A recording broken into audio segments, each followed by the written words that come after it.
الحمد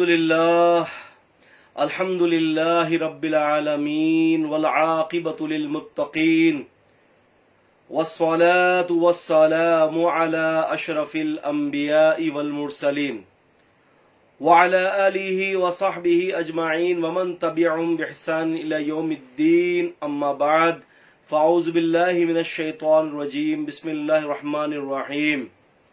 معزز ناظرین اکرام، السلام علیکم ورحمۃ اللہ وبرکاتہ. انکار حدیث کی 3 موجودہ شکلوں کے اوپر بات ہو رہی تھی، اور ہماری کل کی گفتگو میں آپ کے سامنے منکرین حدیث کی اس قسم کے بارے میں مختصر سی بات ہوئی تھی کہ جس میں انکار حدیث کے جو پیشوا ہیں یا جو اس کے ماننے والے ہیں، جو ان کے جو مقلد ہیں، جو حدیث کے انکار کے علم کو دنیا بھر میں جو ہے وہ بلند کرنا چاہتے ہیں، اور یہ ان کی کوششیں ہیں کہ امت سے بھی حدیث کا جو مقام ہے اس کو جو ہے رفع کر دیا جائے. دوسرے قسم کے لوگ ان میں وہ لوگ ہیں کہ جو ہر بات کو عقل پر لاتے ہیں. بھائی حدیث عقل کے مطابق نہیں ہے، نہیں مانیں گے. بھائی یہ اللہ کا حکم ہے، اللہ کے رسول کا فرمان ہے، نہیں جی عقل کے مطابق نہیں ہے. تو دوسرے یہ لوگ ہیں کہ جو عقل کے تابع پوری شریعت کو کرنا چاہتے ہیں کہ جناب علی کوئی اگر حدیث ہے، کوئی نبی علیہ السلام کا فرمان ہے، تو لازمی سی بات ہے بھائی کہ آپ کے دماغ کے اندر پوری شریعت تو نہیں آ سکتی نا. اصل کیا ہے قانون کہ اپنے ذہن کو، اپنی مینٹل اپروچ کو آپ جو ہے وہ شریعت کے مطابق بنا لیں.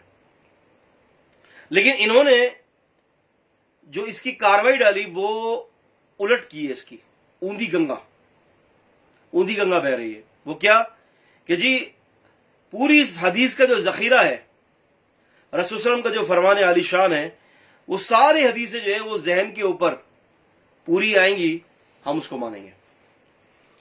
یہ لوگ دراصل عقل پرست لوگ ہیں، اور دراصل الحاد، ایتھسٹ اور جو ملحد جو ہوتے ہیں وہ یہی عقل پرستوں کی گود سے جنم دیتے ہیں. دیکھیں نا، میں نے پہلے بھی یہ کہا تھا کہ جو ڈارون جو تھیوری ہے اس کی، کہ پہلے انسان بندر تھا کروڑوں سال پہلے، اس کے اندر سے جو ہے وہ ترقی آتی رہی، ارتقاء ہوتا گیا، آج وہ حضرت انسان بن گیا کروڑوں سال کے بعد. تو دراصل یہ جو ڈارون ہے نا، یہ پہلے اللہ تعالیٰ کو مانتا تھا، اگرچہ وہ کسی بھی مذہب کے ساتھ تھا، غالباً وہ عیسائی تھا. لیکن جب اس نے اپنی عقل کے تابع شریعت کو کرنا شروع کر دیا، تو آپ دیکھ سکتے ہیں کہ ڈارون نے مرنے سے پہلے وجود باری تعالیٰ کا بھی انکار کر دیا. تو انکار حدیث کا یہ جو روپ ہے نا، کہ جو بات جو ہے وہ عقل پر آئے گی، یہ روپ ان دونوں روپ سے خطرناک ہے کہ جن کا یہ کہنا ہے کہ ہم حدیث کو مانتے ہی نہیں ہیں. یہ روپ بہت خطرناک ہے، کیونکہ ایک بندہ یہ کہہ دیتا ہے کہ جی میں مانتا ہی نہیں ہوں حدیث کو، تو اس کے جھانسے میں لوگ بہت کم آتے ہیں. لیکن ایک آدمی لوگوں کو بے وقوف بناتا ہے، اور وہ کہتا ہے کہ میں تو حدیث کو مانتا ہوں، میں تو اہل سنت والجماعت سے تعلق رکھتا ہوں، میں حدیث کو مانتا ہوں. اور یہ لیبل لگا کر اپنی بوٹل کے اوپر یہ لیبل لگاتا ہے کہ میں حدیث کو مانتا ہوں، لیکن اندر جو ہوتا ہے وہ تریاق نہیں ہوتا، اندر وہ زہر ہوتا ہے، اور دراصل وہ انکار حدیث کی ایک بوتل ہوتی ہے. یہ بہت خطرناک ہے جو عقل کے اوپر ہر چیز کو لاتے ہیں. اور آپ ان سے بات بھی کریں گے نا، کوئی ایک دھڑا تو ہوتا نہیں ہے، فوراً آپ نے کوئی ایسی بات کر دی ان کے اپنے فکر کے خلاف ہوگی، جی وہ عقل کے خلاف ہے، ہم نہیں مانتے. لیجئے، اسی لیے اللہ تبارک و تعالیٰ نے عقل کو شریعت کے تابع رکھا ہے، شریعت کو عقل کے تابع نہیں رکھا.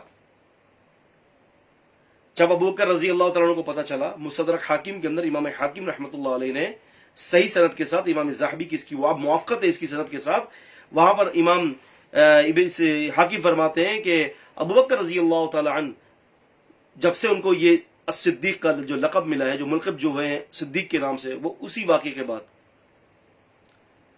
لوگوں نے اگر کہا کہ ابوبکر آپ کے نبی صلی اللہ علیہ وسلم کہہ رہے کہ معراج سے تشریف لائیں، جنت بھی دیکھی، جہنم بھی دیکھی ہے، اور رات کے ایک ہی حصے میں، کچھ حصے میں اقصی بھی چلے گئے، مکے سے اقصا ہزاروں کلومیٹر کا سفر آنا جانا، جبکہ سواری وہاں کیا ہے؟ گھوڑا، خچر، اونٹ۔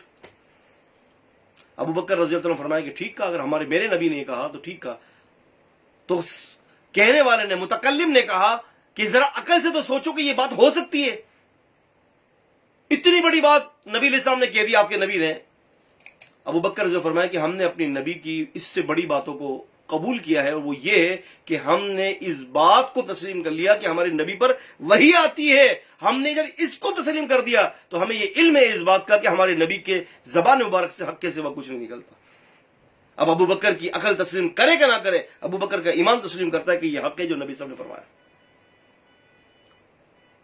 تو بات یہ کہ عقل کو شریعت کے تابع بنانا چاہیے، اور بہت ساری جگہوں پر عقل آپ کی بہت غلط فیصلہ کر دیتی ہے۔ ایک لطیفہ سناتا چلو میں آپ کو فائدہ دے گا انشاءاللہ۔ ایک آدمی جو ہے وہ مٹھائی کی دکان پر جاتا ہے، ایک آدمی مٹھائی کی دکان پر جاتا ہے اور شاپ کیپر سے کہتا ہے، دکاندار سے کہتا ہے کہ بھی مجھے 1 کلو گلاب جامن دے دو۔ اسے گلاب جامن جو ہے باندھ کر اس کو دے دیا، 1 سیر گلاب جامن لے کے وہ باہر نکلا، واپس آتا ہے، کہتا ہے کہ یار یہ 1 سیر گلاب جامن واپس لے لو، مجھے اس کی جگہ پر لڈو دے دو۔ اب یہ لڈو لے کر باہر نکلتا ہے تو دکاندار نے بلایا کہ جی لڈو کے پیسے دے دو۔ تو وہ کہتا یہ ہے کہ لڈو کے پیسے کیوں دوں، لڈو تو میں نے گلاب جامن کے بدلے لیا ہے۔ تو وہ کہتا ہے کہ گلاب جامن کے پیسے دے دو۔ تو دکاندار سے کہتا ہے کہ گلاب جامن تو میں نے آپ کو واپس کر دیا۔ تو اب لاجک یہ کہہ رہی ہے یہاں پر کہ یار یہ بات تو بالکل صحیح ہے، لیکن کیا آپ اس بات کو، اس لاجک کو ماننے کے لیے تیار ہو؟ بالکل منکرین حدیث کی یہی لاجک ہے، جبکہ حقیقت کے اندر اس کو پیسے دینے چاہیے۔ آپ کی عقل یہ کہہ رہی کہ نہیں یہ بات صحیح ہے، بھائی یہ تو جو لڈو لے کے گیا یہ تو گلاب جامن کے بدلے لے کے گیا، گلاب جامن تو واپس کر دیا ہے۔ تو عقل آپ کو بہت جگہوں پر مارے گی۔ تو بہتر یہ ہے کہ اس عقل کے صحیح پروان کے لیے، اس کی بڑھوتری کے لیے، اس کی تمانیت کے لیے اللہ پاک نے جو وحی اتاری ہے نا، تو اپنی عقل کو وحی کے تابع کر دیں، وحی کو عقل کے تابع نہ کریں۔ اگر کوئی شخص وحی کو عقل کے تابع کرے گا تو اس کا حال جو ہے وہ ڈارون سے بھی زیادہ خطرناک ہو سکتا ہے۔ اللہ تعالیٰ مجھے اور آپ کو قرآن حدیث کا فہم دے، سمجھنے کی توفیق عطا فرمائے۔ السلام علیکم ورحمۃ اللہ وبرکاتہ۔